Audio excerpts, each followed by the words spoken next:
One Piece chapter 1023 could be defined as a hype chapter. Now we had a lot of hype elements that was set up here regarding Zoro, Sanji, King, and Momonosuke. There was a lot of things going on, and I think we might be approaching prime time Wano, in which all of the chapters that we get from this point forward is just going to be amazing. And it makes a lot of sense because we are approaching the climax. Now before we keep going, I would appreciate it if you drop the like on this video and subscribe if you're new here. Now the chapter pretty much starts off with the calamities versus Zoro and Sanji, and we get some really interesting information in this whole section.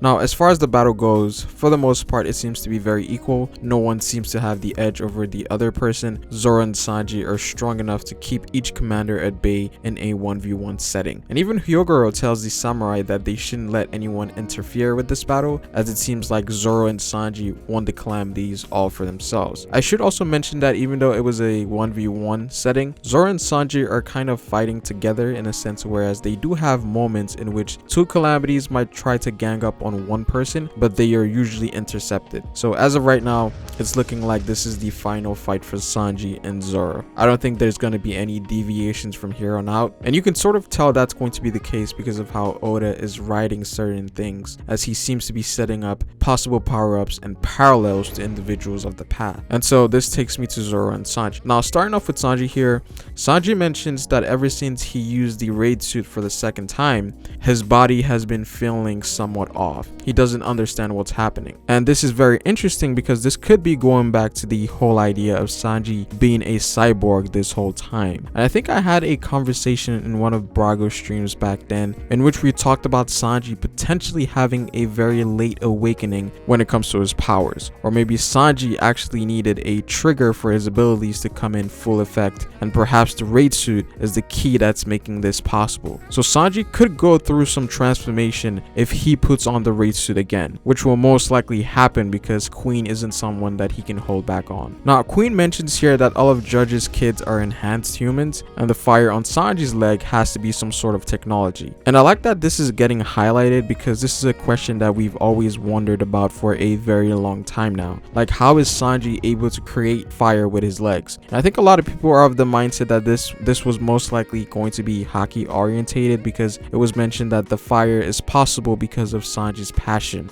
and passion could be taken as will or hockey. But with this revealed in this chapter, that question seems to be up in the air once again, because from one side, Queen seems to be insinuating that Sanji's Diable Jambe could be science related, but Sanji on the other hand believes it derives from his passion. So we're kind of in a crossfire in terms of what Diable Jambe actually is, and I'm actually glad that this is being highlighted. And talking about Diable Jambe here, this takes us to the next reveal in which Queen states that no human should be able to burst into flames unless they are a Lunarian, which I am assuming is King's race. And this is very interesting because Luna stands for moon, and we know that the moon has a lot of symbolism in One Piece. And Marco here gives us more detail and lore regarding King's race, in which we get a flashback in which Whitebeard mentions that in the distant past, the gods' land was up there. Now this has a lot of implications in terms of the overall lore of the Red Line and also the One Piece world, because based on this little tidbits that we're getting here, it seems like they played a role in the Void Century, because Marijoa has seemingly taken the spot of the land that was once ruled by the Lunarians.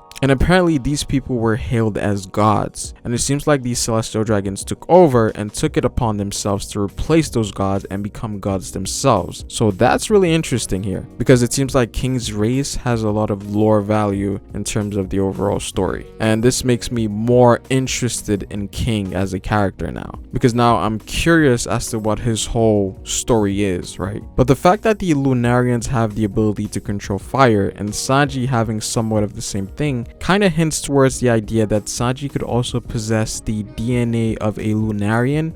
At least that's what I got from the sequence of events of this chapter. The way that it was placed with Sanji in correlation to King's race, Oda is making it seem like Sanji could be related to this Lunarian race, especially considering what Judge was trying to do in the past. But regardless of all of this, it seems like Sanji will be getting a crazy power up very soon, because it seems like his body is changing. So I'm excited to see what comes next for Sanji. Now moving on to Zoro here. His battle with King was interesting as well, because we get a semblance of how King fights, in which he isn't really a swordsman, but more so of a free-form fighter, where he uses punches and also sword strikes. It kind of reminds me of how Rayleigh fights, whereas he doesn't stick to one form of combat like swordsmen do, but uses a free form combat style where punches and kicks and sword strikes are involved. And that seems to be how King fights as well. He was also able to disarm Zoro of his blades, which I thought was pretty impressive. But so far, King has been really casual with a lot of the things that he's doing. He hasn't even started using his fire abilities yet, as well as his devil fruit. But Zoro isn't backing up either, because he understands how important this battle is, considering that he thinks that this will be one of the biggest jumps that Luffy would need to become the Pirate King. And so we see Zoro's resolve, in which he states that he will not lose here, even if he has to bite to win. So Zoro is willing to put everything down to win this fight. So I'm really liking the ambience we're getting from the Calamities versus Zoro and Sanji. It seems to be very tense. Now, we also get a mention of Ryuma and Ushimaru here, in which Hyogoro states that Zoro reminds him of Ushimaru back in his younger days. He mentions them as being two peas in a pod, and that they are so similar down to the way in which they handle their blades. It was also stated that Ushimaru was a direct descendant of Ryuma, which I think this is the first time that it's been confirmed, which we already kind of assumed, based on the last names. But Kamawatsu talks about how it's almost like fate that someone resembling Ryuma would not only return Shisui,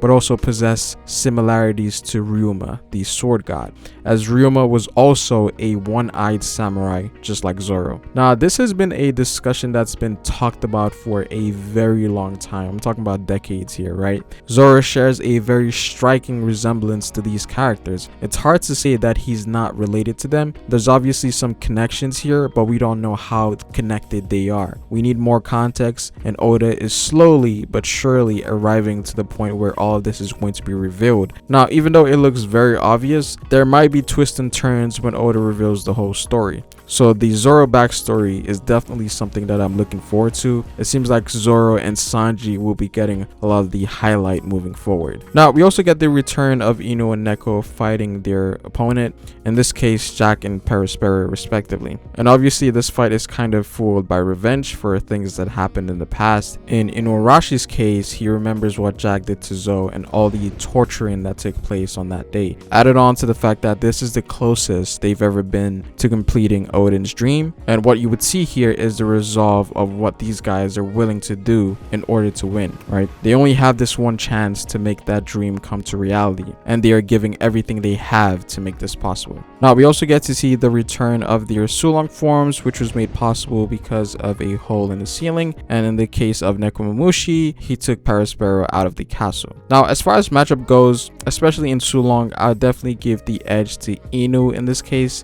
Jack, for the most part, seems to be on the losing spectrum, but then again, the whole thing with the Calamities is that they're extremely durable. But in terms of Pedro and Neko, I think that's probably going to be a wash.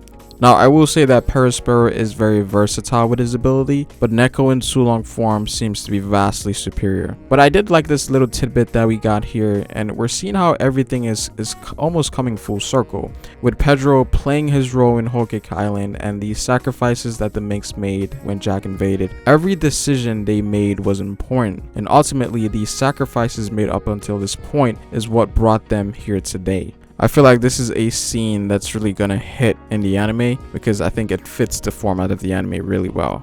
With the OST playing and the flashbacks, yeah, this is gonna bang in the anime. And finally, we finish off the chapter with the appearance of Momonosuke in his dragon form. And man, it looks amazing, right? Now, of course, just like we expected, Shinobu aged Momonosuke till he was about 28 years old. And we get a silhouette of Momonosuke here, just in that small panel, but Oda isn't ready to reveal that yet, and it seems like there's a bigger moment for that. But we can see Shinobu's reaction to Momo, and it's very likely that Momonosuke shares a striking resemblance to Odin. And the thing that I'm really looking forward to is the reaction of the Scabbards and Kaido. Like, when Kaido sees Momonosuke, he's going to get those PTSD Odin flashback once again. It's going to be amazing, but it seems like the final battle against Kaido is on its way, and Momo is looking really intimidating right now, and he also seems to be very confident in this right now. I wonder if he's going to be able to achieve hybrid form as well, because there's a lot of mysterious elements regarding Momonosuke's devil fruit, so I'm excited to see what's going to come out of that. But overall, this was an amazing chapter. It had everything that we wanted. There was a lot to unpack here, reveals after reveals. Yeah, this was easily one of the best chapters of Wano. Once everything is fleshed out and revealed, it's gonna be amazing. But that's pretty much it for this video, guys. Comment down below what you guys think. I would appreciate it if you dropped a like on this video and subscribe for more One Piece content on this channel. You can follow me on Twitter at Ferrospace. But it is Pharaoh, guys, and I will see you folks later. Peace.